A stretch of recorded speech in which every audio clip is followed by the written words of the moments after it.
अब रुक करेंगे, अगली खबर की बात करेंगे। 2024 के लोकसभा चुनाव से पहले नैमिषारण्य यूपी में सियासत का नया केंद्र बनता दिखाई दे रहा है। नैमिषारण्य को 88,000 ऋषियों की तपोस्थली कहा जाता है और अब वही नैमिषारण्य सियासी दलों की तपोस्थली के रूप में उभर रहा है। पहले अखिलेश यादव ने अपने मिशन 2024 की शुरुआत इसी नैमिष तीर्थ से की और अब इसी पावन धरती पर बीजेपी ने पहली बार अवध क्षेत्र के अपने सभी सांसदों, मंत्रियों और विधायकों की बैठक कर रणनीति तैयार की है। देखिए,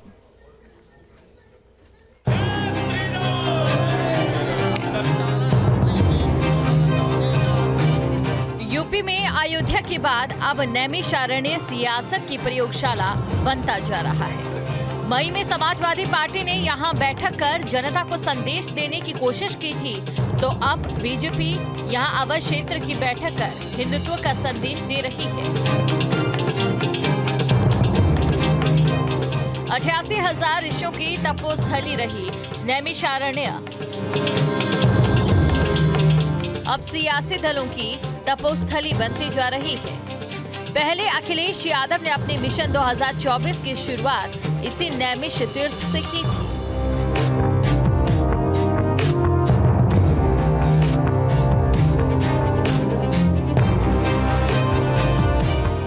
अब इसी पावन धरती पर बीजेपी ने पहली बार अवध क्षेत्र के अपने सभी सांसदों, मंत्रियों और विधायकों की बैठक रखी है।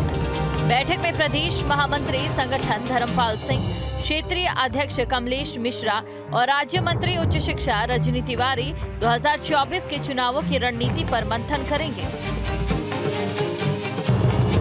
देखिए, हमारे आज प्रदेश के मंत्री मार्गदर्शन किया है और हम बूथ तक कैसे और इसके बारे में बहुत चर्चा की है। बहुत सारे विषय पहले सत्र में आए हैं जिनके बारे में चर्चा हुई और उन्होंने हमारा मार्गदर्शन किया। अभी 2 सत्र और उन्हें उसमें बहुत सारे विषय आएंगे। दरअसल सियासत में हर एक्शन के पीछे एक संदेश देने की पॉलिटिक्स होती है और अब बीजेपी भी यही संदेश देने में जुटी है। इसीलिए लखनऊ के बाहर पहली बार अवध क्षेत्र की इतनी बड़ी बैठक बुलाई गई है। पहले अखिलेश यादव जी गए, वहां उन्होंने अपना जो पहला सम्मेलन किया और नैमिषारण्य में किया।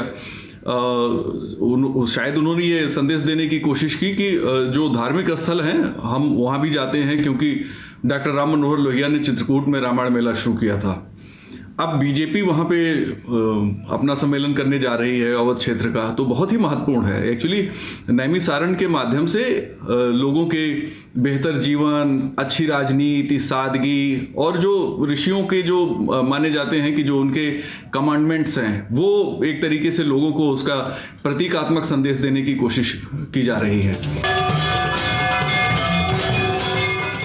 बीजेपी अयोध्या के मामले को लेकर हमेशा ही हिंदुत्व के एजेंडे पर आगे बढ़ती रही है।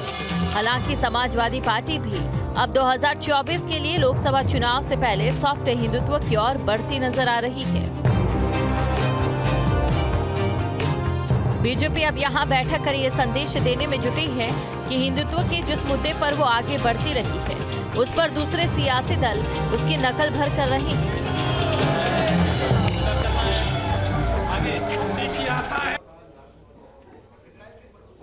और चलिए अब आपको ये भी बता देते हैं कि इस बैठक में कौन कौन शामिल। वहीं बीजेपी ने जहां अपने संगठन को प्रदेश में 6 क्षेत्रों में बांटा है। अवध क्षेत्र में कुल 15 संगठनात्मक जिले आते हैं। अवध क्षेत्र में लोकसभा की 16 सीटें आती हैं।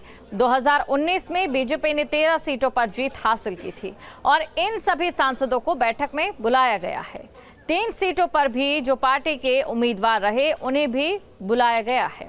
अवध क्षेत्र में विधानसभा की कुल 82 सीटें हैं, जिसमें से 64 पर बीजेपी के विधायक हैं और इन 64 विधायकों को भी इस बैठक में बुलाया गया है। 18 हारे उम्मीदवारों को भी बुलाया गया है। अवध क्षेत्र में बीजेपी के विधान परिषद के सदस्यों की संख्या 19, तो वहीं 13 जिला पंचायत अध्यक्षों को भी बुलाया गया है। 15 जिलों के जिला अध्यक्षों, जिला प्रभारियों को भी बुलाया गया है। और चलिए अब आपको ये बताते हैं कि सियासत की जो नई तपोस्थली नैमिषारण्य बन रही है वो क्यों बन रही है। इससे पहले अखिलेश यादव ने मिशन 2024 की शुरुआत नैमिषारण्य से की थी। बीजेपी के हिंदुत्व के एजेंडे को अखिलेश ने यहीं से चैलेंज दिया था। नैमिषारण्य से बीजेपी हिंदुत्व का संदेश देने की कोशिश में दिखाई देती है। समाजवादी पार्टी ने भी यहीं से सॉफ्ट हिंदुत्व की राह पकड़ी है। अब चलिए आपको बताते हैं कि संगठन में बदलाव की तैयारी जो है किस तरीके से है। बीजेपी मंडल और बूथ अध्यक्षों में बड़ा बदलाव किया जा सकता है। कमजोर मंडल और बूथ अध्यक्षों में यह बदलाव होगा। निचले स्तर पर संगठन को नए सिरे से बनाया जाएगा। 1918 मंडलों में से करीब 200 मंडल अध्यक्ष बदले जाएंगे। 10% सेक्टर अध्यक्ष और महामंत्री भी बदले जाएंगे। मोर्चा के संगठन में भी बदलाव किया जा सकता है। और वहीं जिलों में वरिष्ठ पदाधिकारी पर्यवेक्षक बनाकर भेजे गए हैं। सभी पर्यवेक्षक रिपोर्ट प्रदेश नेतृत्व के सामने पेश करेंगे।